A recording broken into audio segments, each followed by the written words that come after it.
મહત્વપૂર્ણ સમાચાર પ્રાપ્ત થઈ રહ્યા છે। સહકાર વિભાગનો મોટો નિર્ણય। સહકારી મંડળીઓનું ઇન્સ્પેક્શન થશે। ધિરાણ સહિતની કામગીરીની તપાસ થશે। આંતરિક ઓડિટ, કર્મચારીઓની વિગત સહિતની ચકાસણી થશે। નાણાકીય સ્થિતિ અંગેની પણ તપાસ થશે। જિલ્લાવાર મંડળીઓનું નિરીક્ષણ કરવામાં આવશે। સહકાર વિભાગે આ નિર્ણય કર્યો છે। પારદર્શકતા લાવવા માટે, પારદર્શક વહીવટ માટે આ નિર્ણય કરવામાં આવ્યો છે। ધિરાણ સહિતની કામગીરીની તપાસ થશે। આંતરિક ઓડિટ, કર્મચારીઓની વિગત સહિત તમામ ચકાસવામાં આવશે।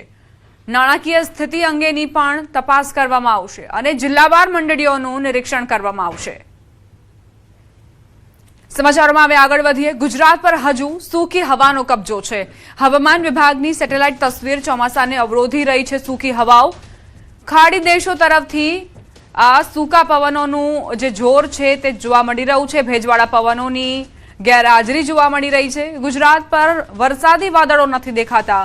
સેટેલાઇટ તસવીરમાં વરસાદી વાદળ નથી દેખાઈ રહ્યા। દેશભરમાં વરસાદી વાદળની હાજરી ઓછી જોવા મળી છે। ચોમાસામાં હોય એ પ્રકારના વાદળોનો અભાવ જોવા મળી રહ્યો છે।